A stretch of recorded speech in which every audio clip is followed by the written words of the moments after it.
ಒಂದು ವಿಷಯ ಹೇಳ್ತೇನೆ. ಬ್ಯೂರೋ ಆಫ್ ಸಿವಿಲ್ ಏವಿಯೇಷನ್ ದೇಶಾದ್ಯಂತ 20 ಹೊಸ ಪ್ರಾದೇಶಿಕ ಕಚೇರಿಗಳು ಆರಂಭ ಆಗ್ತಾ ಇದ್ದಾವೆ. ಈ ಪ್ರಾದೇಶಿಕ ಕಚೇರಿಗಳ ಅಡಿಯಲ್ಲಿ 61 ಸಿವಿಲ್ ಏವಿಯೇಷನ್ ಸೆಕ್ಯೂರಿಟಿ ಆಫೀಸರ್ ಹುದ್ದೆಗಳು ದೇಶಾದ್ಯಂತ ಇಲ್ಲಿವರೆಗೆ ಕಾರ್ಯನಿರ್ವಹಿಸ್ತಾ ಇದ್ದು ವಿಮಾನ ನಿಲ್ದಾಣಗಳ ಸೆಕ್ಯೂರಿಟಿ ಮತ್ತು ವ್ಯವಸ್ಥೆಗಳಿಗೆ ಸಂಬಂಧಪಟ್ಟಂತ ಕಾರ್ಯವನ್ನು ನಿರ್ವಹಿಸ್ತಾ ಇದೆ.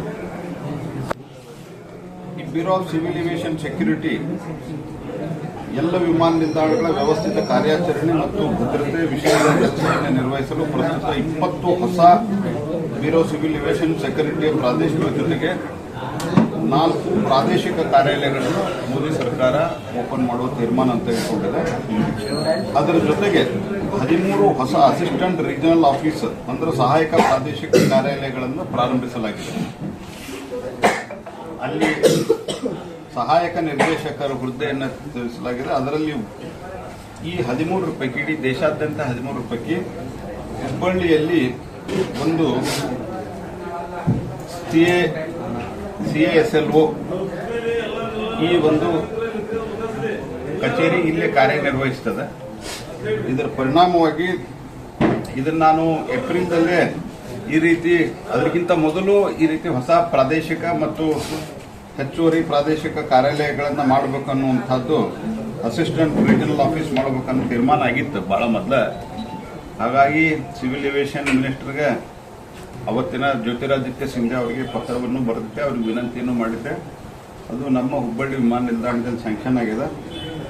ಅದರ ಪರಿಣಾಮವಾಗಿ ಭದ್ರತೆ ವಿಷಯಕ್ಕೆ ಸಂಬಂಧಿಸಿದಂತೆ ಯಾವುದೇ ಡೆವಲಪ್ಮೆಂಟ್ಗೆ ಸಂಬಂಧಿಸಿದಂತೆ ಯಾವುದೇ ಸುತ್ತಮುತ್ತಲಿನ ಡೆವಲಪ್ಮೆಂಟ್ಗೆ ಸಂಬಂಧಿಸಿದಂತೆ ಏನು ಬೆಂಗಳೂರು ಮತ್ತು ಬೇರೆ ಬೇರೆ ಕಡೆ ಹೋಗ್ತಾ ಇತ್ತು ಅದು ಹುಬ್ಬಳ್ಳಿಯಿಂದ ತೀರ್ಮಾನ ಆಗ್ತದೆ. ಮತ್ತು ಬೆಂಗಳೂರು ಹೊರತುಪಡಿಸಿ ಉಳಿದೆಲ್ಲ ವಿಮಾನ ನಿಲ್ದಾಣಗಳು ಮಂಗಳೂರು ಹೊರತುಪಡಿಸಿ ಉಳಿದೆಲ್ಲ ವಿಮಾನ ನಿಲ್ದಾಣಗಳು ಕರ್ನಾಟಕದಲ್ಲಿ ಏನಿದ್ದಾವೆ ಅದರ ಸೆಕ್ಯೂರಿಟಿ ಮತ್ತು ಅದಕ್ಕೆ ಸೆಕ್ಯೂರಿಟಿ ರಿಲೇಟೆಡ್ ಪರ್ಮಿಷನ್ಸ್ ಏನಿರ್ತವೆ, ವಿಮಾನದ ಭದ್ರತೆ ದೃಷ್ಟಿಯಿಂದ ವಿಮಾನದ ಸೆಕ್ಯೂರಿಟಿ ಆ ಎಲ್ಲ ತೀರ್ಮಾನಗಳು ಇಲ್ಲಿ ಮೇಲೆ ಹುಬ್ಬಳ್ಳಿಯಲ್ಲಿ ಆಗ್ತವೆ.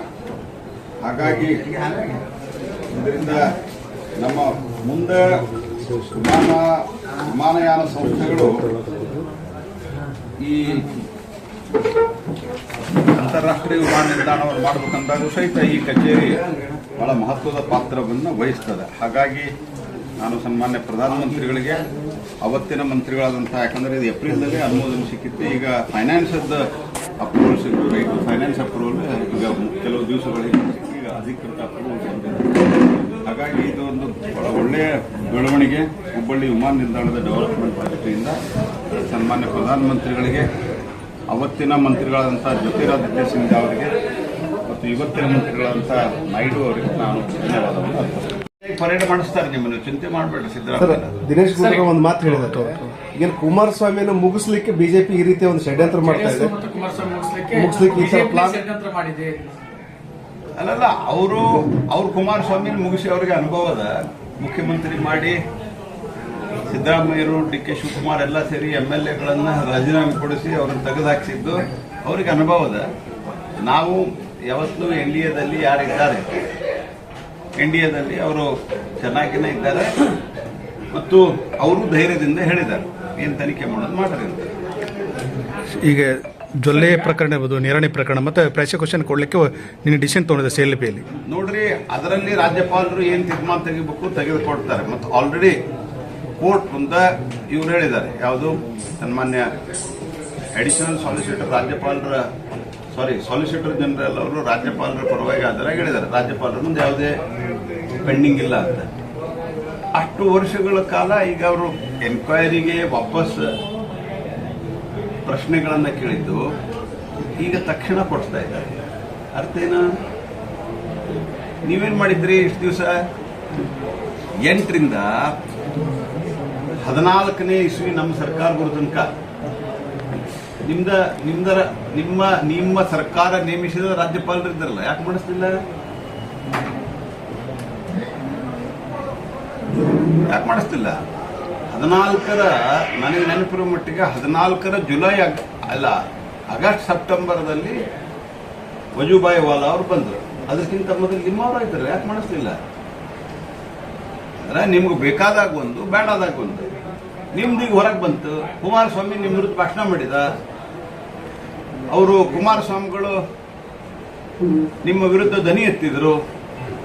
ಅದಕ್ಕೆ ನಾವು ಅವರನ್ನ ನೋಡ್ಕೊಳ್ತೀವಿ. ಇದು ನಿಮ್ಗೆ ಥಿಯರಿ ಇದೆ. This is utter nonsense. ಇದನ್ನು ಜನ ಒಪ್ಪೋದಿಲ್ಲ ಮತ್ತು ಇದು ಈ ರೀತಿ ನಡೆಯೋದಿಲ್ಲ. Thank you.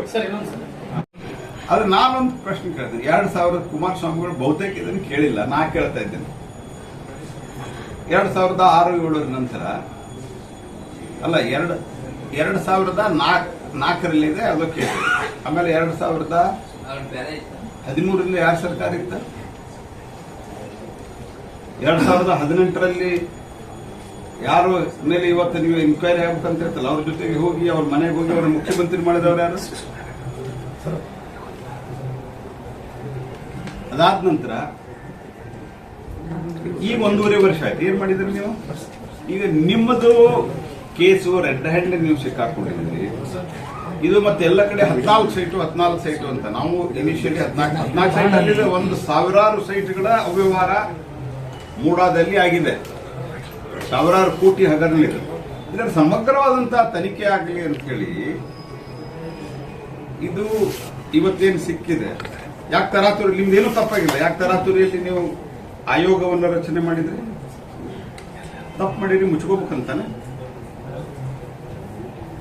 ನ್ಯಾಯಾಂಗ ತನಿಖೆ ಅಂತೇನು ಕೊಡ್ತಾರಲ್ಲ, ಅದಕ್ಕೇನು ಹಲ್ಲಿರುವುದಿಲ್ಲ, ಹಲ್ಲು ಕಿತ್ತಿದ ಹಾವಿದ್ದಂಗೆ. ಯಾಕಂದ್ರೆ ಅವ್ರು ಎನ್ಕ್ವೈರಿ ಮಾಡ್ತಾರ, ಅದ್ರ ರಿಪೋರ್ಟ್ ಬರ್ತದ. ಆ ರಿಪೋರ್ಟ್ ಒಪ್ಕೊಳ್ಳೋದು ಬಿಡುದು ಸರ್ಕಾರದ ಬಿಡೇ ಬಿಟ್ಟಿದ್ದ.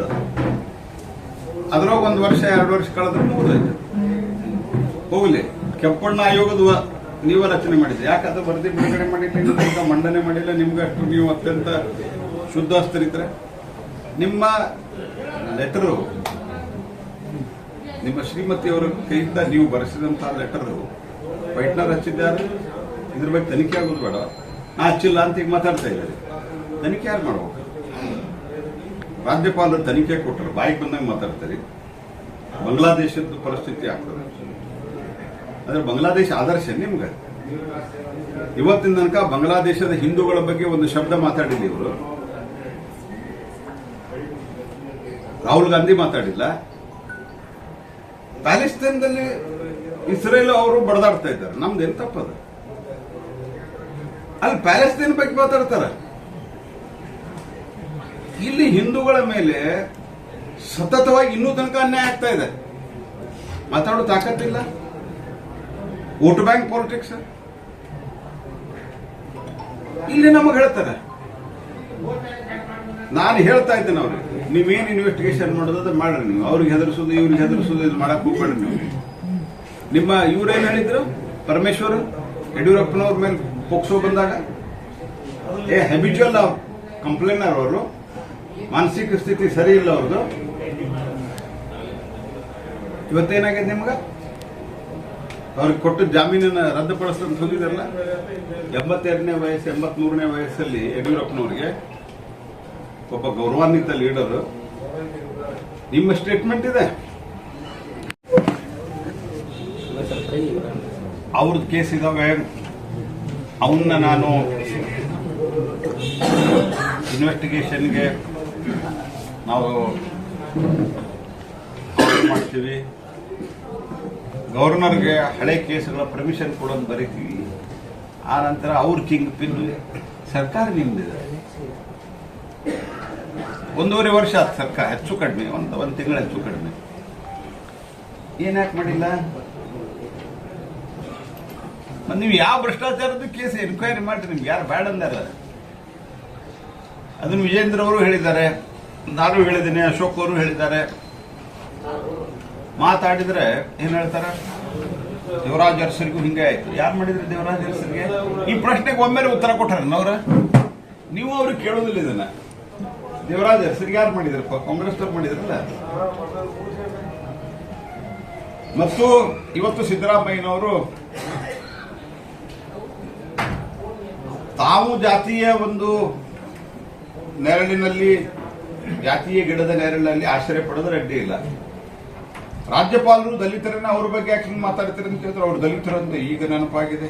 ಅವ್ರ ಮಂತ್ರಿ ಯಾಕೆ ತೆಗೆದ್ರಿ, ರಾಜ್ಯಪಾಲರನ್ನ ಯಾಕೆ ಮಾಡಿದ್ರಿ ಅಂತ ಪ್ರಶ್ನೆ ಕೇಳಿದಾರೆ. ನಾನು ಸಿದ್ದರಾಮಯ್ಯನವ್ರು ಕೇಳ್ತೀನಿ, ಸ್ವಾಮಿ ಸಿದ್ದರಾಮಯ್ಯನವರೇ, ಕಳೆದ 60 ವರ್ಷಗಳ ಇತಿಹಾಸದಲ್ಲಿ ಅತಿ ಹೆಚ್ಚು SC ST OBC ಮಂತ್ರಿಗಳು ಕೇಂದ್ರದಲ್ಲಿ ಮೋದಿ ಸರ್ಕಾರದಲ್ಲಿ ಇದ್ದಾರೆ, ನಿಮ್ಮ ಸರ್ಕಾರದಲ್ಲಿ ಇರಲಿಲ್ಲ. ನೀವು ಬಾಬಾ ಸಾಹೇಬ್ ಅಂಬೇಡ್ಕರ್ ಅವರಿಗೆ ಅಪಮಾನ ಮಾಡಿದ ಪಾರ್ಟಿಯಲ್ಲಿದ್ದೀರಿ. ಅವರಿಗೆ ಜಾಗ ಕೊಡ್ಲಿಲ್ಲ, ನೀವು ಕ್ರಿಮೇಷನ್ಗೆ ಜಾಗ ಕೊಡ್ಲಿಲ್ಲ.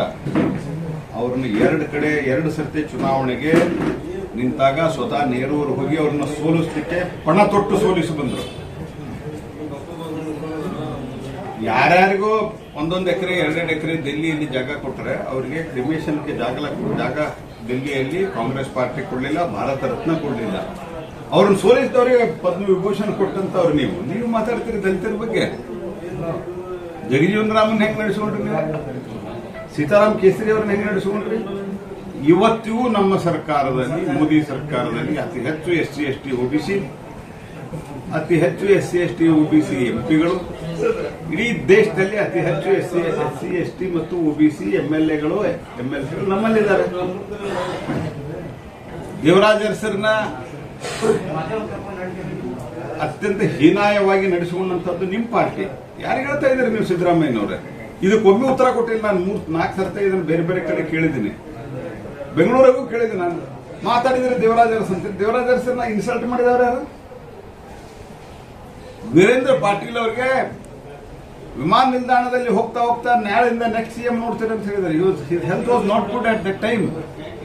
ಯಾರ ಜವಾಬ್ದಾರಿ? ಸಿದ್ದರಾಮಯ್ಯನವರೇ.